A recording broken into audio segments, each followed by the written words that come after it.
आज की इस वीडियो में रिसर्च का क्वेश्चन लेकर आया हूँ। ये 20 क्वेश्चन हैं और यह इससे फोर्थ वीडियो है। इससे पहले मैं रिसर्च का 3 वीडियो MCQ पे डाल चुका हूँ, उसको आप लोग देखिएगा। और ये भी क्वेश्चन बहुत इंपॉर्टेंट्स हैं, कुछ नई नई चीज़ें इसमें मिलेंगी, कुछ नए नए वर्ड्स मिलेंगे जो मैं फुली एक्सप्लेन करने की कोशिश करूँगा।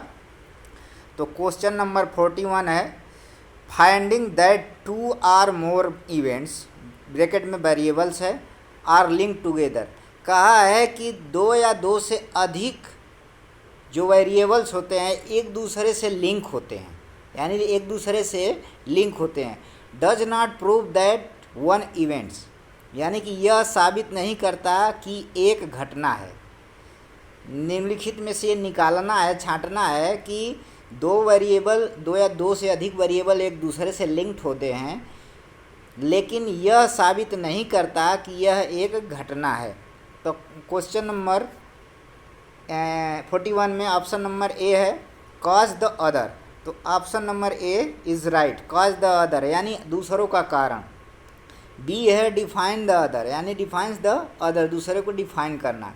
न्यूट्रलाइज द अदर, यानी न्यूट्रलाइज मतलब मॉडिफाई करना, तोड़ देना, दूसरों को तोड़ना।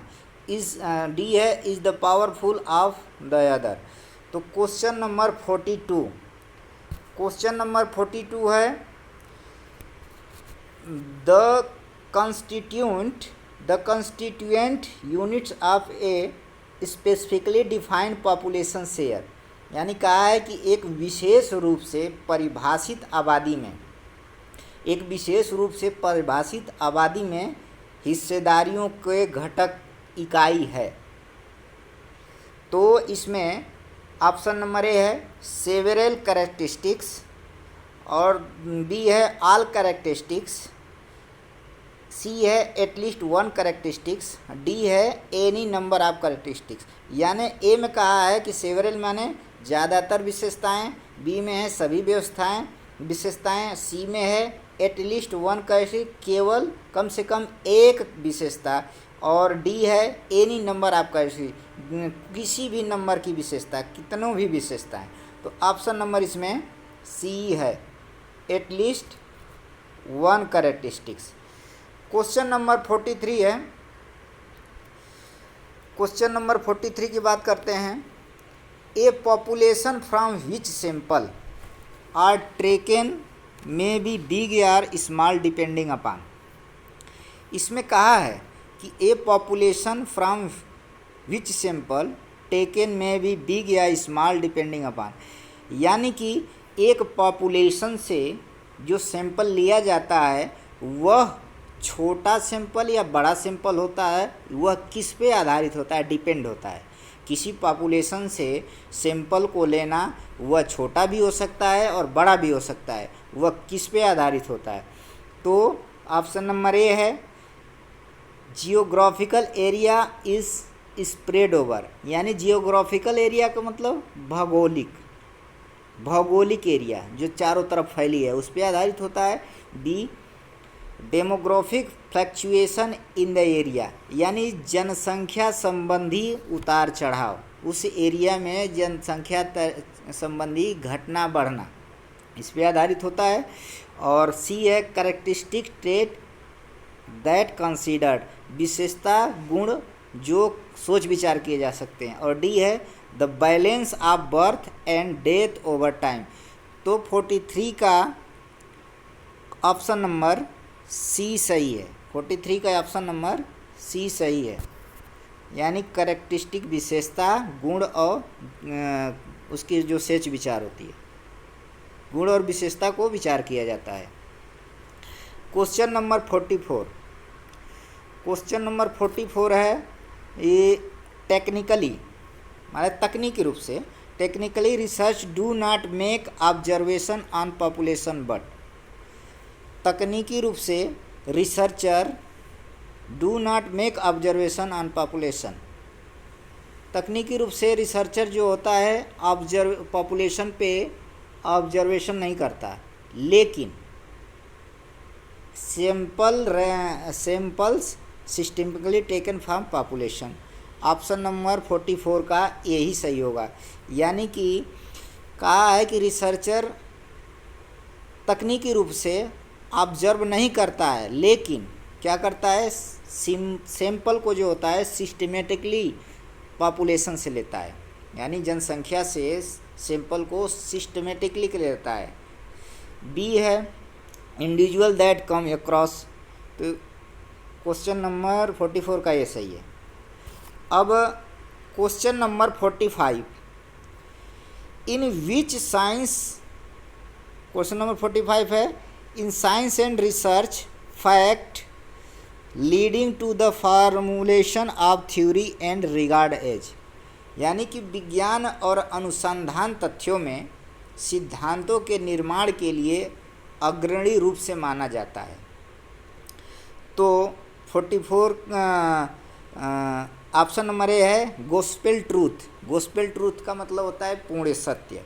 बी में है एप्रोक्सीमेशन ऑफ ट्रूथ, यानी लगभग सही अनुमान, लगभग सही अनुमान। सी है फंडामेंटल लॉ, बेसिक मूलभूत नियम।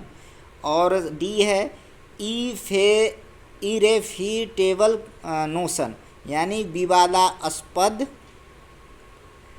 विचार धारणा, विचार धारणा, अकाट्य धारणा, विवादास्पद जो। तो इसमें ऑप्शन नंबर बी सही है, अप्रोक्सीमेशन ऑफ ट्रूथ। तो ऑप्शन नंबर बी सही है।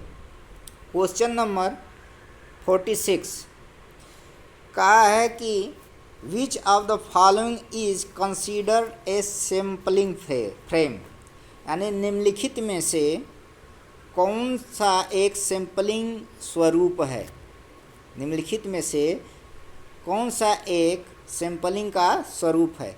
तो ए पर्सन्स डायरी, एक व्यक्ति की डायरी, दिनचर्या। बी है ए हाउसवाइफ चेकलिस्ट, ए हाउसवाइफ, एक हाउसवाइफ की चेकलिस्ट, चेकलिस्ट मतलब कि जो एक बना के रखती है सामान के लिए, एक परचेजिंग के लिए। उसके बाद सी है ए शॉपकीपर कैश बुक, दुकानदार की कैश बुक। और डी है टेलीफोन डिक्शनरी। तो ऑप्शन नंबर डी सही है, टेलीफोन डिक्शनरी। अब क्वेश्चन नंबर 48, क्वेश्चन नंबर 48 है, हाँ क्वेश्चन नंबर 48 है, 47 इसमें दिया है as oppose to the population from which is taken a sample systematically. Question जैसा दिया है, जैसा कि जनसंख्या के विपरीत जहाँ से यह नमूना यानी सैंपल, जैसा कि जनसंख्या के विपरीत जहाँ से यह सैंपल संख्यात्मक रूप से लिया जाता है उसे क्या कहा जाता है। संख्यात्मक रूप की बात किया है, यानी कि इनफाइनाइट, इनफाइनाइट का मतलब असंख्य, जिसे काउंट ना किया जा सके। फाइनाइट मतलब कि जिसे काउंट किया जा सके। सुपीरियर माने सबसे उच्च, सिमिलर माने बराबर। तो ऑप्शन नंबर इसमें बी सही है, फाइनाइट, यानी जिसे काउंट किया जा सके।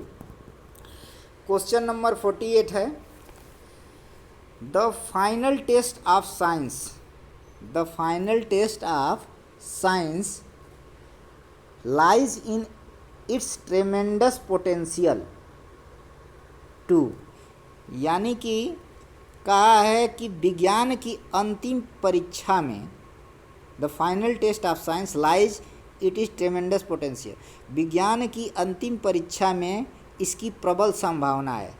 यानी कि विज्ञान की अंतिम टेस्ट में किसकी प्रबल संभावना होती है। तो ऑप्शन ए है प्रेडिक्स अनुमान, predicts phenomena and reveal universe nature. Reveal universe nature मतलब कि फिनोमिना का मतलब है अद्भुत, अद्भुत दिखावा, यानी अद्भुत दिखावा, यूनिवर्स में प्रकृति के नेचर का अद्भुत दिखावा का अनुमान। और बी है control what plague the universe, यानी कि यूनिवर्स में महामारी का कंट्रोल। चेंज फिनोमिनन यानी अद्भुत घटना का परिवर्तन। Curve the movement of nature bad force, यानी कि जो प्रकृति के बेकार के फोर्सेस हैं उन मोमेंटों को नियंत्रण करना। तो 48 का ऑप्शन नंबर ए सही है। 48 का ऑप्शन नंबर ए सही है। Predict phenomena and reveal inverse nature. Question number 49। Question number 49 की बात करता है, all truth scientist hold a fundamental believe that there is an inescapable relation between. कहा है कि all true scientist hold a fundamental believe that there an inescapable relation between, कि सभी scientist यह विश्वास रखते हैं कि बिलीव रखते हैं कि अनिवार्य रूप से इन दोनों के बीच रिलेशन होता है। सभी साइंटिस्ट अनिवार्य रूप से यह विश्वास रखते हैं कि दो चीज़ों के बीच रिलेशन होता है, मैन और सोसाइटी। साइंटिस्ट मैन और सोसाइटी की बात नहीं करेगा, ऑप्शन नंबर ए गलत है।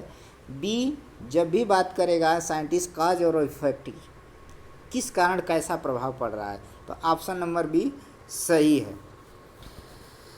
Question number 50। क्वेश्चन नंबर 50 में है, random sample which truly represent the population from which is taken is also called.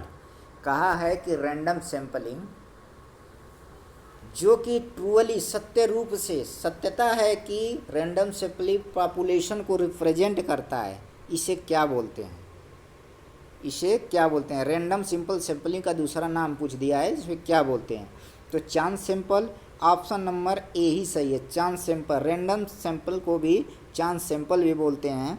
और सिस्टमेटिक सैंपल जो है रैंडम प्रोबेबिलिटी सैंपलिंग का पार्ट है। पर्पसीव सैंपल ये नॉन प्रोबेबिलिटी सैंपलिंग का पार्ट है। और क्लासिफाइड सैंपल यानी कि दो तरह का होता है, प्रोबेबिलिटी सैंपल और non probability sample. Probability sample में पता होता है कि इक्वल चांस होते हैं, जो सैंपल लिए जाते हैं रिप्रेजेंट करता है, इक्वल चांस रिप्रेजेंट करता है। और नॉन प्रोबेबिलिटी में कोई ये संभावना नहीं होती है कि उसी इक्वल चांस को वो भी फुलफिल करे। तो क्वेश्चन नंबर 51। क्वेश्चन नंबर 51 है, random selection indicate a process of sampling which. कहा है कि जो रैंडम सैंपलिंग होती है, रैंडम सैंपलिंग वो किस प्रक्रिया के द्वारा सेलेक्ट किया जाता है? Random selection indicates a process of sample विच, किस प्रकार सेलेक्ट किया जाता है? लिस्ट हैफहैजार्ड। लिस्ट हैफहैजार्ड का मतलब होता है ऑप्शन नंबर ए में न्यूनतम अव्यवस्थित। जो न्यूनतम अव्यवस्थित हो उसके प्रक्रिया पे हाईली मैकेनाइज्ड यानी कि पूर्ण रूप से यांत्रिकी, फ्री एंड अनकंट्रोल। जो रैंडम सैंपल होता है फ्रीली होता है और अनकंट्रोल होता है। तो ऑप्शन नंबर सी सही है, ऑप्शन नंबर सी सही है। क्वेश्चन नंबर 52 की बात करते हैं। क्वेश्चन नंबर 52 है, in the selection of a systematic random sampling. जब सिस्टमेटिक रैंडम सैंपलिंग की सिलेक्शन कर रहा होते हैं तो the researcher may pick a random number by, यानी कि रिसर्चर जो नंबर पिक करता है लेता है वो किसके द्वारा लेता है? तो क्वेश्चन में है यूजिंग हिज मेंटल स्किल, अपनी मानसिक स्थिति को प्रयोग करके। बी है a random flip of the coin, एक रैंडमली यादृच्छिक रूप से सिक्का उछालकर। सी है looking at the listed numbers, जो नंबर्स लिखे गए हैं, लिस्ट किए गए हैं, बनाए गए हैं उसको देखकर। और डी है ए मैकेनिकल डिवाइस, एक यांत्रिक उपकरण। तो ऑप्शन नंबर इसमें बी सही है, a random flip of the coin, यानी कि रैंडमली सिक्के उछाल कर। Question number 53। क्वेश्चन नंबर 53 की बात करें a stratified sample is used when population from which the sample is to be selected. यानी कि कहा है कि एक स्ट्रैटाफाइड सैंपलिंग कब यूज की जाती है, कब एक स्ट्रैटाफाइड सैंपल को निकालने के लिए पॉपुलेशन से कब स्ट्रैटाफाइड सैंपलिंग का प्रयोग किया जाता है। तो ऑप्शन नंबर इसमें 53 का ए जो है, scatter over a large area, मतलब कि स्कैटर माने फैला, लार्ज एरिया में, बड़ी एरिया में फैलाव। और डी है डिफ़िकल्ट टू आइडेंटिफाई क्लियरिटी, यानी कि जो क्लियरिटी है उसको आइडेंटिफाई पहचान करने में कठिनाई तब वो करता है। फाउंड द डिफरेंट क्लस्टर, मतलब कि जो क्लस्टर माने स्तर होता है। उसके बाद D exceeding large and wiring, exceeding का मतलब होता है कि फैला हुआ, एक्सीडिंगली फैला हुआ विस्तार रूप से, लार्ज और वैरी, लार्ज हो और वैरी करता हो। तो इसमें ऑप्शन नंबर डी सही है, ऑप्शन नंबर डी सही है। तो अब मैं बात करता हूँ, इसमें पूछ दिया स्ट्रैटाफाई रैंडम सैंपलिंग। स्ट्रैटाफाई मतलब कि गुच्छा, स्ट्रैटाफाई का मतलब होता है गुच्छा। जिस प्रकार मान लीजिए एक डिपार्टमेंट में कई प्लेयर हैं, कई गेम के प्लेयर हैं, फुटबॉल के, वॉलीबॉल के, बास्केटबॉल के, कबड्डी के, खो खो के। तो उनकी अगर हम फिजिकल कैपेसिटी को चेक करना है तो किसी एक ग्रुप से हम नहीं चेक कर सकते। फिजिकल फिटनेस को चेक करना है तो किसी एक ग्रुप यानी बास्केटबॉल को ही लेकर हम नहीं चेक कर सकते, इसलिए उसमें ग्रुप बना दिया जाता है। जैसा ग्रुप बनाया, जैसे फुटबॉल का अलग, वॉलीबॉल का अलग, खो खो का, बैडमिंटन, कबड्डी एक्सेट्रा, यानी अलग अलग ग्रुप बना के रेंडमली अलग अलग बच्चों को सेलेक्ट करके उनका फिटनेस लिया जा सकता है। तो उसी को बोलते हैं स्ट्रैटाफाइड सैंपल। क्वेश्चन नंबर 54 है, व्हेन ए पॉपुलेशन इज स्ट्रैटाफाइड, फिर आ गई कि जब एक पॉपुलेशन स्ट्रैटाफाई है, गुच्छों में है, the units within is stratum are more or less, more or less. कहा है कि जब पॉपुलेशन एक स्ट्रैटाफाई है, मतलब गुच्छों में है, तो उसकी जो यूनिट्स है, एक स्ट्रैटम है, गुच्छा इकाई है, यह अधिक और कम हो सकती है। किसके बेस पे? तो किसके बेस पर कहा है? न्यूमेरिकली द सेम, यानी कि यह न्यूमेरिकली संख्यात्मक रूप से इक्वल होते हैं। बी है करेक्टरिस्टिक्सकली डिफरेंट, यानी विशेषता रूप से भिन्न होते हैं। और similar to that of the entire population, यानी पूरे पॉपुलेशन का बराबर इक्वल होते हैं। और ये डी है होमोजेनियस, तो ऑप्शन नंबर डी सही है, होमोजेनियस। इसके मतलब ये कहने का है कि जो हम गुच्छा बनाए रहते हैं, जो भी गुच्छा, जो भी यूनिट बनाए रहते हैं, तो हर यूनिट होमोजेनियस होती है, सजाती रूप से होती है। ये न कि खो खो का करेक्टरिस्टिक्स उसमें बास्केटबॉल में हो, इसीलिए गुच्छा बनाया जाता है, तो ये होमोजेनियस होते हैं। क्वेश्चन नंबर 55, क्वेश्चन नंबर 55 में है a purposive sample. Purposive sample की बात कर रहा है, जो उद्देश्यपूर्ण सैंपल की बात कर रहा है।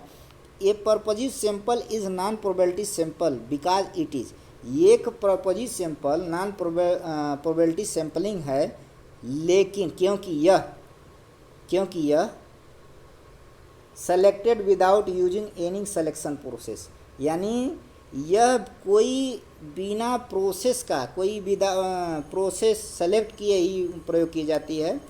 और बी है chosen by throw a dice, यानी एक डाइस को थ्रो करके चूज किया जाता है। Not selected at random but using some other selection method, यानी कि यह रैंडम सेलेक्ट नहीं किए जाते हैं, लेकिन दूसरे मेथड से सेलेक्ट किए जाते हैं। तो ऑप्शन नंबर सी सही है, सही बात है। Purposive sampling non probability sampling की आती है।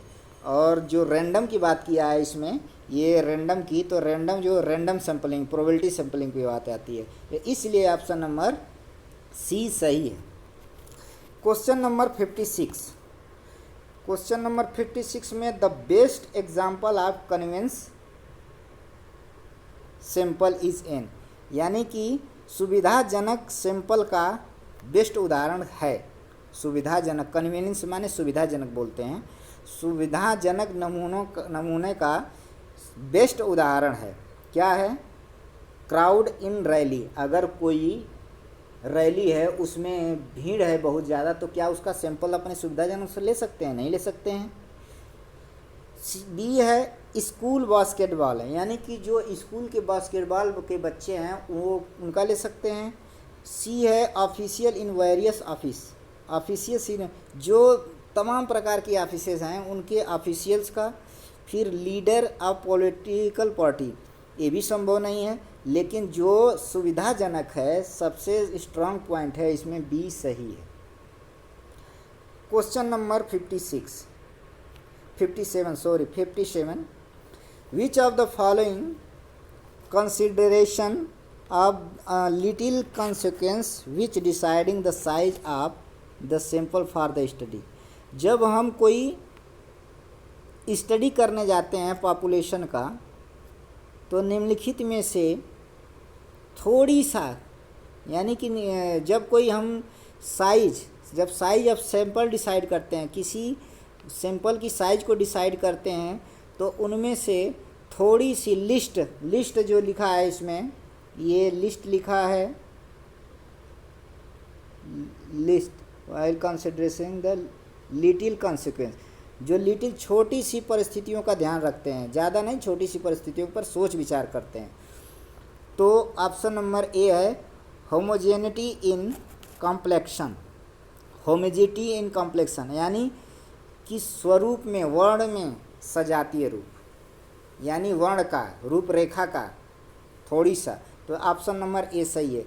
हम इस पे बहुत कम विचार रखते हैं उसके रंग रूपों पर कि ये समरूप है कि नहीं, लेकिन बाकी सब साइज ऑफ द यूनिवर्स, जो यूनिवर्स है उसकी साइज़ क्या है, पॉपुलेशन वेरिएंस, पॉपुलेशन जनसंख्या कितनी भिन्न है, nature and objective of the study, study का नेचर और उद्देश्य क्या है, प्रकृति और उद्देश्य क्या है, उसको ध्यान में रखते हुए ऑप्शन नंबर ए सही है। क्वेश्चन नंबर 58 है, question number 51, beside being optimum a good subject sample must fill the following 4 criterias. कहा है कि इष्टतम होने के अलावा, बिसाइड इष्टतम होने के अलावा, यानी कि besides being optimum a good subject sample must fill the following 4 criteria. एक अच्छा सब्जेक्ट सैंपल 4 क्राइटेरिया को फुलफिल करता है, निम्नलिखित में से 4 क्राइटेरिया को फुलफिल करता है। अगर एक अच्छा सैंपल हो तो निम्नलिखित में से 4 क्राइटेरिया को फुलफिल करता है। ऑप्शन नंबर ए है objectivity, reliability, practicability and validity. B है availability, economic, homogeneity and accessibility. C है efficiency, representativeness, reliability and flexibility. और डी है numerical strength, simplicity, uniformity and controllability. तो इसमें ऑप्शन नंबर सी है इफिशियंसी। अगर कोई सैंपल हो, अगर उसकी क्षमता ना हो पूरे को रिप्रेजेंट करने की, तो बेकार है। फिर रिप्रेजेंटेटिवनेस, यानी कि वह सैंपल पूरे पॉपुलेशन की विशेषता को बताता है। और वह रिलायबिलिटी, उसमें रिलायबिलिटी होती है, और फ्लेक्सिबिलिटी, समय के साथ परिवर्तित भी किया जा सकता है। अब क्वेश्चन नंबर 58 का जो ऑप्शन ए है objectivity, reliability, प्रैक्टिबिलिटी and validity.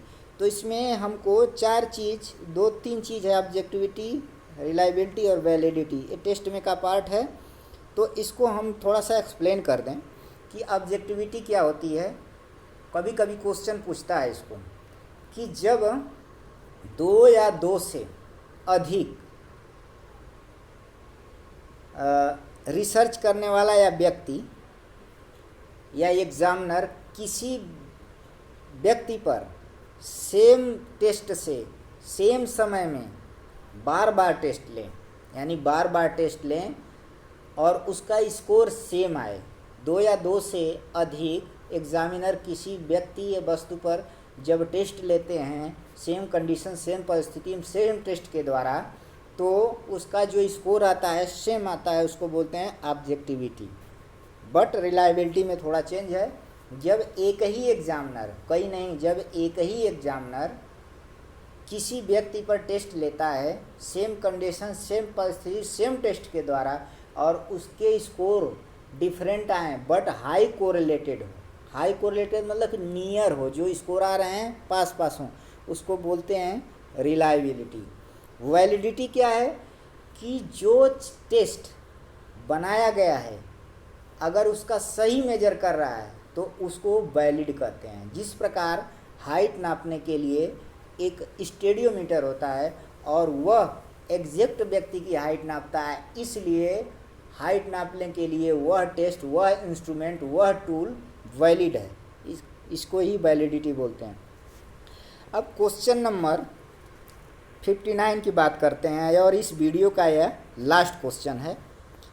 According to the probability theory, यानी संभावना सिद्धांत के अनुसार a simple random sample is nothing but an, एक साधारण यादृच्छिक नमूना के अलावा कुछ नहीं है। कहा है कि संभावना थ्योरी के अनुसार, सिद्धांत के अनुसार एक साधारण सैंपल नमूना के अलावा कुछ नहीं है, यानी कि यह इसके अलावा कुछ नहीं है। Purposive sample option number A है, तो यह नॉन प्रोबेबिलिटी सैंपल की बात कर रहा है, सिंपल रैंडम की बात नहीं है, तो इसलिए ये नहीं है।